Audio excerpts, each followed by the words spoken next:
तो दोस्तों अगर आपने अपना नया पीसी बिल्ड कर लिया है तो मेरे तरफ से आपको पहले कंग्रेचुलेशंस।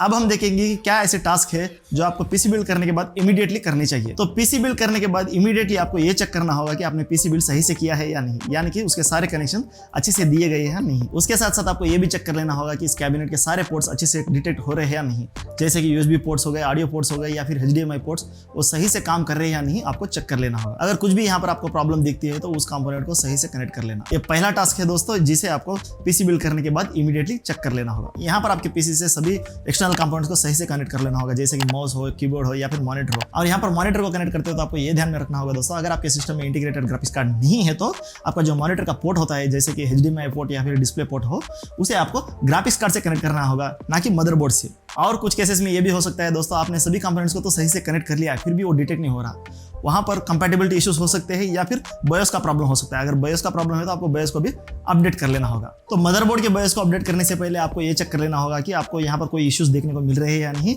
या फिर उसका जो लेटेस्ट BIOS है उससे आपको कुछ एक्स्ट्रा बेनिफिट देखने को मिलते हैं या नहीं। अगर आपको उस अपडेट की जरूरत नहीं है तो उसे अवॉइड करना ही ठीक रहेगा, क्योंकि यहाँ पर थोड़ी सी भी अगर गलती हो जाती है तो आपको बूटअप में प्रॉब्लम हो सकती है। अगर BIOS को अपडेट करने के बारे में आपको डिटेल वीडियो चाहिए तो नीचे कमेंट करके बता देना दोस्तों, मैं उसके बारे में भी एक डिटेल वीडियो आपको बना के रख दूंगा। और बाकी के जो इंटरनल कंपोनेंट्स होते हैं जैसे कि processor, RAM and SSD and hard disk, वो डिटेक्ट हो रहा है या नहीं आप BIOS सेटिंग्स में जाके चेक कर सकते हो। तो यहाँ पर आपको BIOS मेनू कहाँ पर शो करेगा, बहुत ही सिंपल है दोस्तों। अगर आपने कोई भी विंडोज OS इंस्टॉल नहीं किया हुआ है तो यहाँ पर सिस्टम ऑन होते ही यहाँ पर आपको BIOS का मेनू देखने को मिल जाता है, या फिर आप यहाँ पर सिंपली आपके सिस्टम को पावर ऑन करने के बाद कंटिन्यूसली डिलीट बटन को दबाते रहना दोस्तों। इसको जब तक दबाते रहना जब तक वो BIOS मेनू ओपन ना हो जाए। एक बार दबा के प्रेस करके नहीं छोड़ देना, कंटिन्यूसली दबाते रहना है। यहाँ पर आप देख सकते हो मेरे पास 2 TB का हार्ड डिस्क है एंड 500 GB का NVMe SSD है, वो दोनों भी यहाँ पर डिटेक्ट कर रहे हैं। यहाँ पर जो मेरे पास 16 GB के 2 रैम स्टिक्स है, यानी कि टोटल 32 GB, ये दोनों भी यहाँ पर डिटेक्ट हो रहे हैं। और यहाँ पर जो मेरा प्रोसेसर है वो भी सही से डिटेक्ट हो रहा है। आप उसे यहाँ पर BIOS सेटिंग्स में जाके अच्छे से चेक कर सकते हो कि सारे कंपोनेंट्स अच्छे से वर्क कर रहे हैं या नहीं। उसके बाद आपको आपके सिस्टम में लेटेस्ट विंडोज को इंस्टॉल करना होगा। तो इसके लिए आपको किसी थर्ड पार्टी में जाके विंडोज को डाउनलोड करने की जरूरत नहीं है, वहां पर आपको सिक्योरिटी प्रॉब्लम्स हो सकते हैं।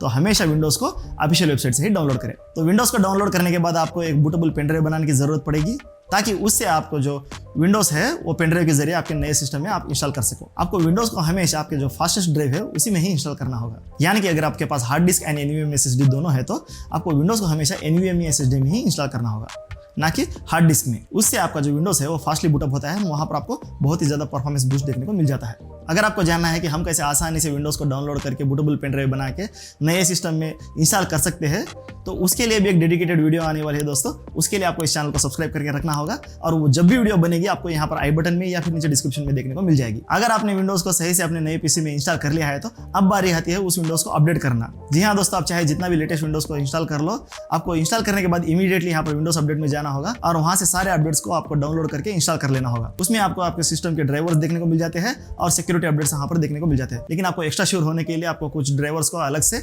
ऑफिशियल वेबसाइट में जाकर डाउनलोड करके वहां पर इंस्टॉल करना होगा। जैसे कि यहाँ पर अगर आप NVIDIA का ग्राफिक्स कार्ड यूज करते हो तो NVIDIA के ऑफिशियल वेबसाइट में जाके आपको वहां पर ड्राइवर्स को इंस्टॉल करना होगा। अगर आप AMD का ग्राफिक्स कार्ड यूज करते हो तो AMD के ऑफिशियल वेबसाइट में जाके आपको उसके ड्राइवर्स को इंस्टॉल करना होगा। और आपके प्रिंटर एंड स्कैनर के ड्राइवर्स को भी आपको उसके ऑफिशियल वेबसाइट में जाके डाउनलोड करके यहाँ पर यूज कर लेना होगा दोस्तों। और उसके बाद यहाँ पर आपको एक्स्ट्रा श्योर होने के लिए आपके डिवाइस मैनेजर में आना होगा और यहाँ पर जाके सारे कंपोनेंट्स को चेक कर लेना होगा दोस्तों। अगर कोई भी वार्निंग सिंबल यहाँ पर दिखता है तो उसको आपको फिक्स करना होगा। जैसे कि यहाँ पर किसी कंपोनेंट का ड्राइवर अपडेटेड नहीं है तो वहाँ पर आपको येलो ट्रायंगल देखने को मिलता है। आप वहाँ से ऑटोमेटिकली अपडेट कर सकते हो या फिर उस डिवाइस के ऑफिशियल वेबसाइट में जाकर उसके ड्राइवर को अपडेट कर सकते हो। अगर आपने विंडोज को एंड सभी ड्राइवर्स को सही से अपडेट कर लिया है तो अब हम नेक्स्ट प्रोसेस देखेंगे। और कुछ केसेस में क्या होता है, अगर आपने 2 स्टोरेज डिवाइसेस को इंस्टॉल किया हुआ है, जैसे कि एक SSD हो गया है एंड एक हार्ड डिस्क हो गया है। SSD में तो आपने विंडोज को इंस्टॉल कर लिया है तो वो आपके जो माई कंप्यूटर में है वहां पर शो करेगी, लेकिन जो आपका हार्ड डिस्क है वहां पर शो नहीं करेगी। लेकिन दोस्तों आपका जो हार्ड डिस्क है वो BIOS में तो शो कर रही थी, लेकिन यहाँ पर माई कंप्यूटर में शो नहीं कर रही।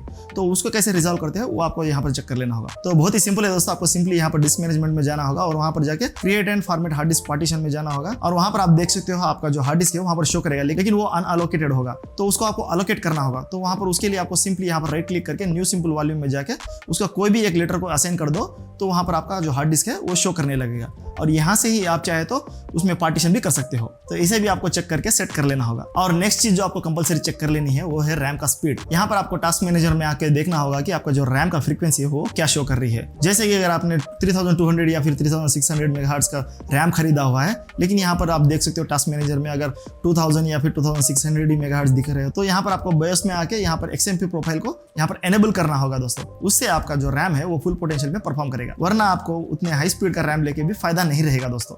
तो आपको यहाँ पर XMP प्रोफाइल को एनेबल करना जरूरी होता है। उसके बाद आपको कंपलसरी ये चेक करना होगा कि आपका जो डिस्प्ले सेटिंग्स है वो मैक्सिमम रेजोल्यूशन पे है या नहीं, वो आपको चेक करके सेट कर लेना होगा।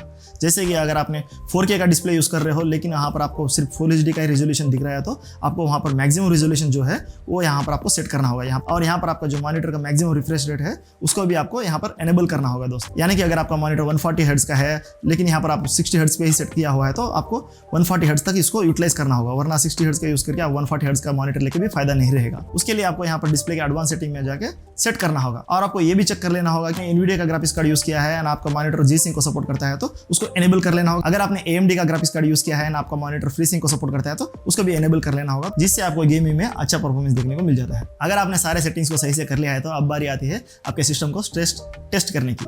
उसके लिए आपको टेस्ट बेंच के कुछ सॉफ्टवेयर आते हैं, उसको डाउनलोड करके यहाँ पर रन करना होगा। जैसे कि Cinebench R23 हो गया, CPZ हो गया। टेम्परेचर मॉनिटर के लिए भी कुछ सॉफ्टवेयर आते हैं, उसको भी रन करके टेम्परेचर को मॉनिटर करना होगा और उस रिजल्ट को ऑनलाइन में उसी कंपोनेंट्स वाले दूसरे पीसी के कंपोनेंट्स कंपेयर करके चेक कर लेना होगा दोस्त। अगर ऑनलाइन डाटा से आपका जो डाटा है बहुत ही ज्यादा डिफरेंस दिख रहा है, तो आपको उसका जो रीजन है वो आपको फाइंड आउट कर लेना होगा। जैसे कि यहाँ पर कहीं थर्मल का या फिर स्टेबिलिटी का इश्यूज है, उसे चेक करके आपको रिजॉल्व कर लेना होगा। अगर माइनर डिफरेंस आ रहा है तो उसे आप इग्नोर कर सकते हो। उससे आपको पता चल जाता है कि आपके पीसी के हिसाब से आपने सही कूलर का इस्तेमाल किया हुआ है या नहीं। अगर आपने सही कूलर को इस्तेमाल किया है फिर भी यहाँ पर अगर टेम्परेचर में इश्यूज देखने को मिलते हैं, तो आपको ये चेक कर लेना होगा कि आपको जो थर्मल पेस्ट है वो सही से अप्लाई किया हुआ है या नहीं। तो यहाँ पर अगर आपने हाई टास्क के लिए पीसी बिल्ड किया हुआ है, तो यहाँ पर टेस्ट बेंच करना बहुत ही जरूरी होता है दोस्तों। तो उससे आपको पहले रन करके चेक कर लेना होगा। और पीसी बिल्ड करने के बाद और एक मेन चीज़ ये है कि जो फैन का स्पीड है उसे आपको कंपलसरी ट्यून करना होगा।